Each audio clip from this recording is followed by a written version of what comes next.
La educación, tal como la heredamos, no nació para liberar, sino para domesticar.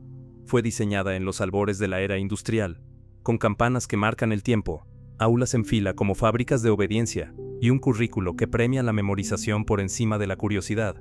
Nos enseñan a responder, pero no a preguntar, a cumplir, pero no a imaginar, y en ese proceso, algo esencial se pierde, la posibilidad de que cada estudiante sea visto como un mundo único, con sueños, duelos, deseos y caos. La escuela no teme solo a los sentimientos, teme a la subjetividad, al desorden creativo, a la diferencia que no entra en estadísticas. Por eso castiga lo distinto, al niño sensible, a la niña soñadora, al adolescente que cuestiona. Se les dice que se enfoquen, que dejen de lado lo personal, como si lo personal no fuera el centro de toda experiencia humana. Y mientras tanto, los índices de ansiedad, depresión y deserción escolar crecen en silencio, como advertencias que nadie quiere escuchar, porque el sistema no está roto, funciona exactamente como fue pensado, produce ciudadanos funcionales, no personas plenas, pero hay otro camino posible, una educación que no tema al llanto, que dialogue con la rabia, que celebre la empatía, como una habilidad tan valiosa como la lógica,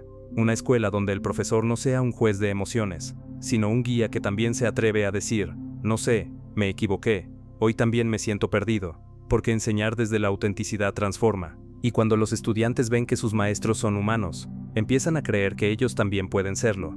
Esa es la revolución que no necesita barricadas, solo aulas donde se respire verdad, porque educar no debería ser llenar cabezas, sino encender almas, y tal vez, cuando eso ocurra, dejemos de tener escuelas que temen a lo humano, y comencemos a construir espacios donde lo humano por fin tenga derecho a existir. Imagina una escuela cualquiera, con sus pasillos llenos de mochilas, risas fingidas y silencios forzados. Las paredes están cubiertas de fórmulas matemáticas, mapas históricos y frases motivacionales que nadie realmente cree. Pero detrás de cada pupitre, bajo cada uniforme, hay un corazón palpitando con miedo, con tristeza, con amor no dicho, con rabia contenida. Y sin embargo, en todas las clases, en todos los exámenes, en todas las evaluaciones, nunca aparece una materia llamada sentir, porque la escuela, tal como la conocemos, fue diseñada para formar cerebros eficientes, no seres humanos completos. Nos enseñan a analizar poemas, pero no a nombrar nuestro dolor. Nos entrenan para resolver ecuaciones, pero no para atravesar un duelo. Y así, poco a poco, aprendemos que los sentimientos reales no tienen cabida aquí, ni en el salón, ni en el recreo, ni siquiera en los consejos estudiantiles. Hablamos de acoso, de salud mental, de bienestar, pero siempre con palabras frías, técnicas distantes, como si hablar del alma con temor a que sangre fuera tabú. Entonces, ¿por qué no se habla de lo que realmente sentimos? Porque hablar de emociones verdaderas implica vulnerabilidad, y la vulnerabilidad asusta. Asusta a los profesores,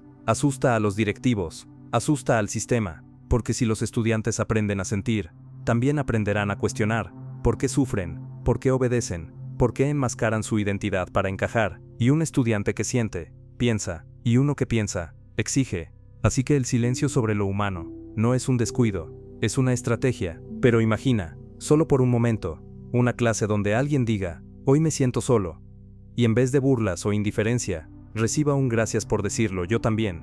Imagina una escuela donde el corazón tenga tanto espacio como la mente. Esa escuela no existe todavía, pero podría empezar con esta conversación, porque sentir no es debilidad. Sentir es, en el fondo, lo más humano que tenemos, y quizás, solo quizás, la verdadera educación comience allí. Hay un momento, en la vida de casi todos, en el que un niño o una niña se traga un nudo en la garganta y dice, estoy bien, mientras sus ojos dicen lo contrario. Y la escuela, con su rutina implacable, asiente y sigue adelante, porque en el horario, no está previsto detenerse cuando alguien se derrumba por dentro. No hay clase para el duelo por un amor no correspondido, ni espacio en el informe trimestral para anotar que hoy no se pudo concentrar porque anoche se escucharon gritos en casa. Los sentimientos reales, los oscuros, los confusos, los rotos, son tratados como interrupciones, como distracciones del verdadero trabajo. Aprobar, rendir, callar y obedecer. Y así, poco a poco, aprendemos la lección más cruel, que lo que sentimos no importa, que el corazón no tiene lugar en el aula. Pero ¿qué pasa con los adolescentes que escriben en sus cuadernos frases como nadie me ve entre ejercicios de álgebra? ¿Qué pasa con las chicas que se cortan el pelo para que nadie note que lloran antes de entrar al colegio? ¿Qué pasa con los chicos que ríen demasiado fuerte para ocultar que están vacíos por dentro? La escuela los ve, sí, pero no los mira, porque mirar implica responsabilidad, implica preguntar, ¿qué te pasa? ¿Cómo estás de verdad? Y si empezamos a hacerlo, todo el sistema podría tambalear, porque si un estudiante dice que sufre, ¿qué hacemos con las exigencias absurdas, con las tareas para el fin de semana, con los exámenes que miden todo, menos lo esencial? El miedo a lo humano no es casual, es estructural. Tememos a los sentimientos porque exigen respuesta. No se puede decir lo siento y seguir como si nada. Hablar de emociones verdaderas obliga a repensar el ritmo, el espacio, el poder, la autoridad. Obliga a transformar la escuela de una institución de control a un refugio de sentido, pero mientras sigamos tratando el dolor como un problema individual y no como un eco de un sistema que no abraza, que no escucha, que no acoge, seguiremos perdiendo lo más valioso, la conexión, porque un estudiante que no puede hablar de su tristeza, tampoco podrá hablar de su pasión. Uno que oculta su miedo, también ocultará su genialidad. Y así, año tras año, enterramos voces, apagamos llamas, normalizamos la soledad, hasta que alguien, desde el silencio, decide no volver. Pero imagina una escuela donde, al empezar el día, no pregunten solo ¿hiciste la tarea?, sino también ¿cómo dormiste?, donde un abrazo no sea sospechoso, donde decir hoy no estoy bien sea recibido con cuidado, no con impaciencia. Imagina que enseñar a sentir fuera tan importante como enseñar a leer, porque no se puede educar una mente si el corazón está herido. Y tal vez, solo tal vez, la verdadera revolución educativa no esté en nuevas tecnologías, ni en reformas curriculares, sino en tener el coraje de decir, en voz alta, frente a todos, hoy me siento frágil, y está bien. Porque hasta que la escuela no aprenda a hablar del alma, seguirá formando personas perfectamente preparadas para sentirse solas. Hay un ritual diario en muchas aulas, el de la máscara. El estudiante entra, ajusta su expresión, endereza los hombros y asume el papel que se espera, el del que cumple, el del que responde, el del que aguanta. Nadie le enseñó a hacerlo, pero lo aprende rápido, porque muy pronto descubre que, si muestra su miedo, lo llamarán débil. Si revela su tristeza, lo etiquetarán como problemático. Si grita su rabia, será aislado. Y si habla de amor, de vacío, de identidad, de dudas existenciales, será silenciado con una sonrisa incómoda o una frase hecha. Eso no va aquí. Pero ¿dónde va entonces lo humano? ¿A qué rincón oscuro se lo empuja mientras memorizamos capitales y ecuaciones? Porque no desaparece, se queda atrapado en el estómago, en el insomnio, en los ataques de pánico disfrazados de dolor de cabeza. Se esconde en el bullying, en la autoexigencia enfermiza, en las adicciones tempranas, se manifiesta en los índices de suicidio adolescente que crecen año tras año, mientras los informes escolares siguen midiendo solo el rendimiento, nunca el bienestar. Y sin embargo, hay momentos fugaces en los que lo humano se cuela. Cuando un profesor, al final de clase, baja la voz y dice, vi que hoy no estabas como siempre, ¿estás bien? O cuando un compañero, sin decir nada, deja un papel en tu pupitre con un corazón dibujado. Esos segundos son revolucionarios, porque en ellos, la escuela deja de ser una máquina y se convierte, por un instante, en comunidad, en refugio, en familia elegida. Pero esos momentos no deberían ser excepciones, deberían ser la regla. Porque educar sin empatía no es educación, es entrenamiento. Y formar personas que saben todo sobre el mundo, pero nada sobre sí mismas, es condenarlas a una vida de desconexión. Lo más triste no es que no hablemos de sentimientos en la escuela, es que, al evitarlo, les enseñamos a los jóvenes que sus emociones son peligrosas, que son un estorbo, que deben esconderse para ser aceptados. Y así, crecen pensando que amar demasiado es tonto, que llorar es vergonzoso, que pedir ayuda es fracasar. Pero los sentimientos no son el enemigo. El enemigo es el silencio, el miedo a mirar de frente lo que todos sentimos pero nadie nombra. Tal vez entonces, la primera clase verdaderamente necesaria no sea matemáticas, ni lengua ni ciencias, sino corazón. Una asignatura donde se aprenda a nombrar lo que duele, a escuchar sin juzgar, a sostener el dolor ajeno sin querer arreglarlo, donde los docentes también puedan decir, hoy estoy cansado, hoy extraño a alguien, hoy no tengo respuestas. Porque un maestro que se muestra humano no pierde autoridad, gana credibilidad, y en esa credibilidad, los estudiantes encuentran permiso para ser ellos mismos, porque no se trata de convertir la escuela en terapia. Se trata de recordar que detrás de cada estudiante hay una historia, un hogar, un cuerpo que siente, un alma que busca sentido. Y mientras eso no sea el centro de la educación, seguiremos teniendo aulas llenas de personas presentes, pero ausentes, de mentes entrenadas, pero corazones heridos, hasta que un día, alguien se atreva a preguntar, ¿y tú, cómo estás de verdad? Y todo cambie. Porque tal vez, la revolución más urgente no esté en los libros, ni en las pantallas, ni en los diplomas. Esté en una sola palabra dicha con sinceridad, de mal. Y en otra, respondida con amor. No estás solo.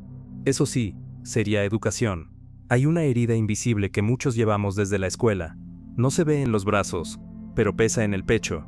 Es la herida de haber aprendido a callar, de haber sentido que lo que más importaba dentro de nosotros, el miedo, la ternura, la duda, el amor, no tenía cabida en el aula, y así, poco a poco, fuimos encerrando lo más auténtico en una caja, bajo llave, con la etiqueta, esto no sirve para aprobar, pero el corazón no se apaga, solo se entumece, y cuando crecemos, ese entumecimiento se convierte en desconexión, con nosotros, con los demás, con la vida. Nos cuesta pedir ayuda, nos cuesta decir te extraño, nos cuesta reconocer que estamos rotos, porque nunca nos enseñaron a nombrar el dolor, solo a sobrevivirlo. Y miremos bien, ¿cuántos adultos hoy se sienten perdidos, desconectados, vacíos? No por falta de conocimiento, sino por falta de sentido. ¿Cuántos saben resolver ecuaciones, pero no saben consolar a su hijo cuando llora? ¿Cuántos dominan el inglés, pero no saben decir, yo también me siento solo? La educación nos preparó para el mundo laboral, pero no para el mundo emocional, y ese es el mundo en el que, al final, todos vivimos. Porque la vida no se trata de exámenes, sino de relaciones, de duelos, de amores que se van, de madres que envejecen, de noches en vela preguntándonos si todo tiene sentido, y si la escuela nunca nos preparó para eso, ¿para qué nos preparó? Quizás para ser eficientes, para no hacer ruido, para no molestar, para sonreír aunque duela.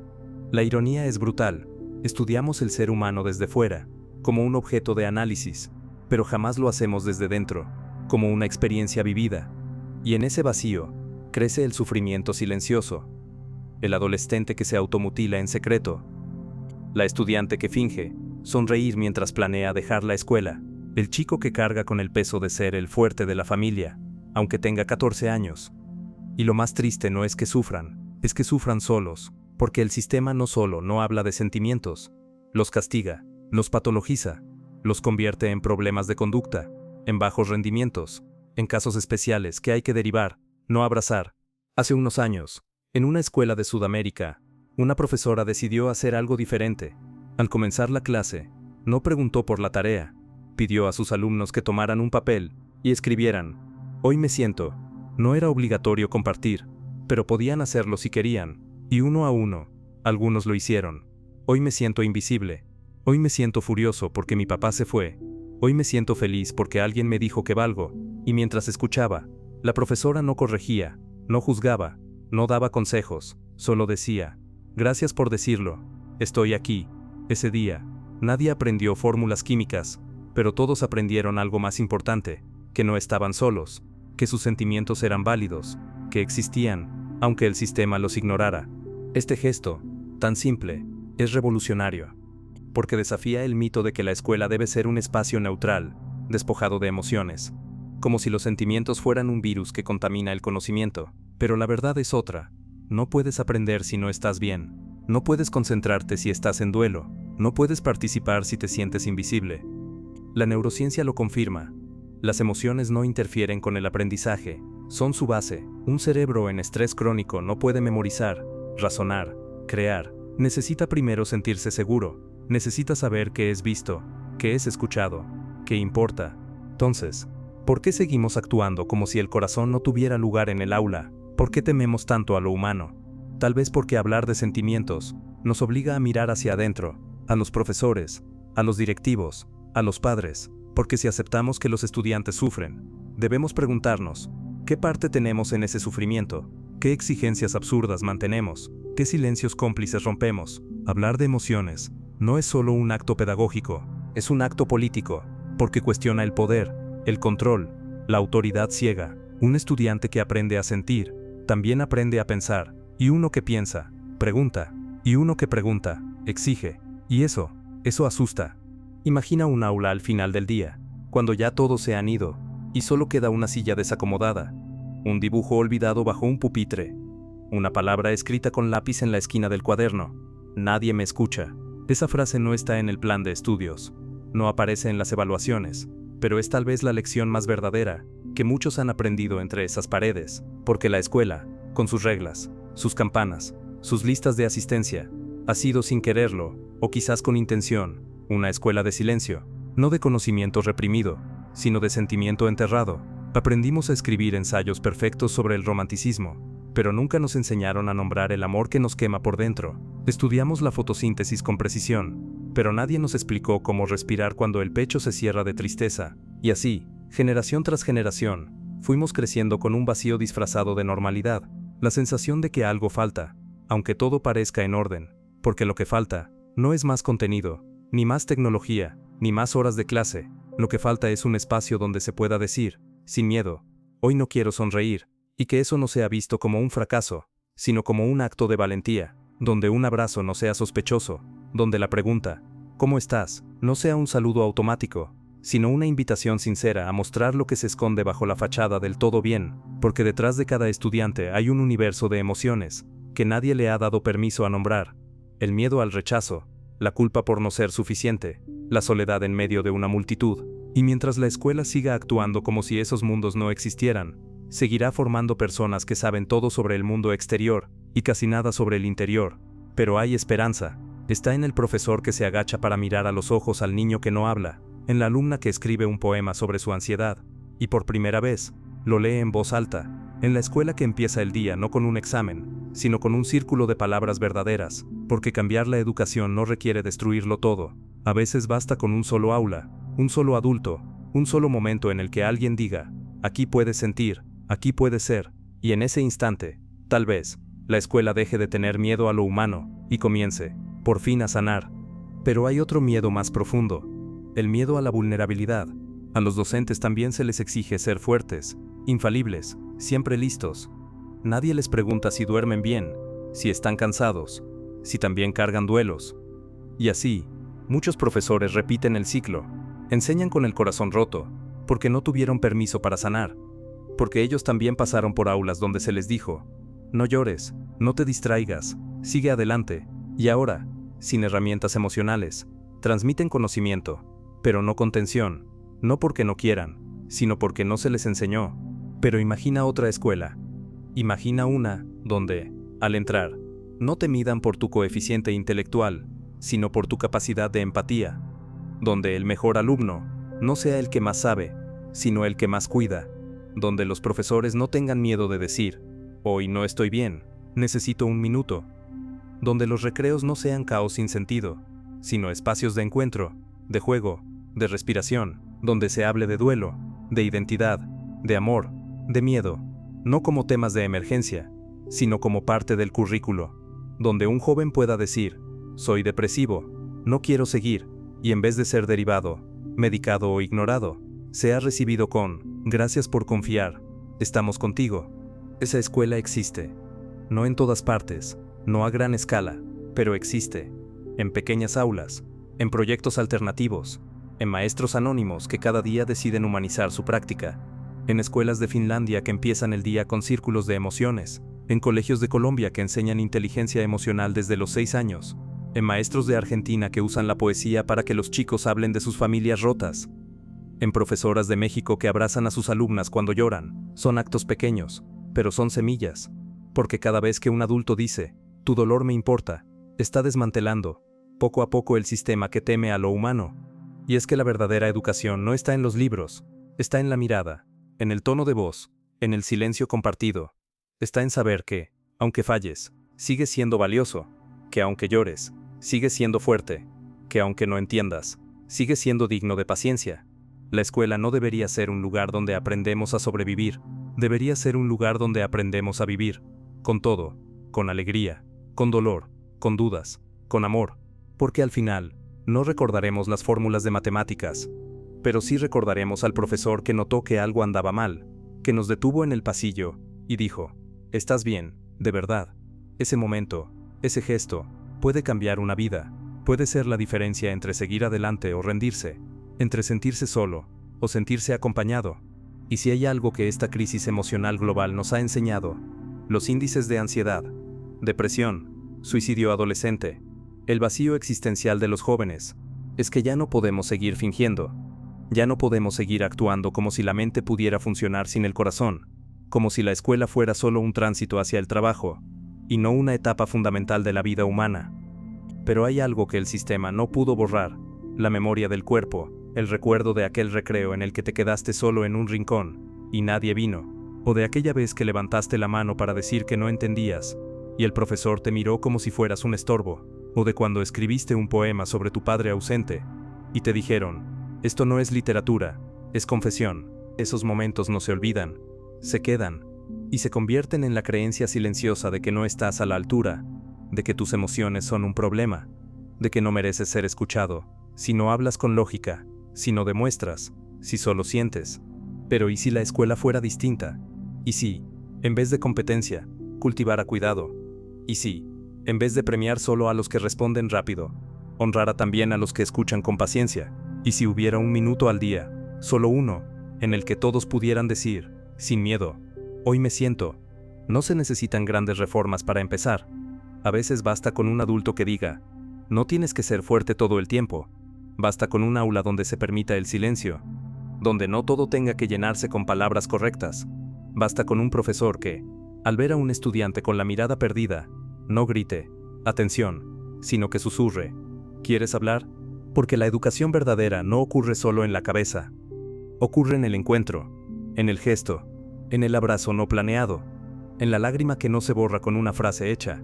Y tal vez, el mayor acto revolucionario que puede hacer una escuela hoy, no sea enseñar más contenidos, sino crear espacios, donde los sentimientos reales, los oscuros, los frágiles, los desordenados, puedan existir sin ser juzgados. Porque cuando un joven siente que puede decir estoy mal, y no es castigado, sino acompañado, ahí, en ese instante, la escuela deja de ser una prisión del alma, y se convierte en un jardín donde por fin, se pueda crecer no solo en conocimiento, sino en humanidad. Y quizás, solo quizás, ese sea el día en que la escuela deje de tener miedo a lo humano, y comience por fin a amarlo. Tal vez entonces, el mayor desafío de la educación del siglo XXI, no sea la inteligencia artificial, ni las plataformas digitales, ni la innovación tecnológica. Tal vez el mayor desafío sea mucho más simple, y mucho más profundo: atreverse a ser humanos, enseñar desde la humanidad, aprender desde la vulnerabilidad, construir escuelas que no teman al llanto, que no castiguen la diferencia, que no exijan perfección, sino autenticidad. Porque un estudiante que se siente visto, se siente amado, se siente escuchado, ese estudiante no solo aprende, ese estudiante vive. Y cuando los jóvenes viven plenamente, no solo cambian sus vidas, cambian el mundo. Así que la pregunta no es ¿por qué no se habla de sentimientos reales? La pregunta es ¿cuándo vamos a empezar? Porque cada minuto que esperamos, otro joven se traga sus lágrimas, otro corazón se cierra, otra voz se apaga, y la escuela, en vez de ser un refugio, se convierte en cómplice del silencio. Pero también puede ser el lugar donde todo comience a cambiar, donde por fin se diga en voz alta: estoy mal, yo también, pero estamos aquí. Y en ese aquí, nace una nueva forma de educar, una forma que no teme al alma, una forma que por fin reconoce que lo más importante no es lo que sabes, sino lo que sientes, y que al sentir, aprendes a ser plenamente humano.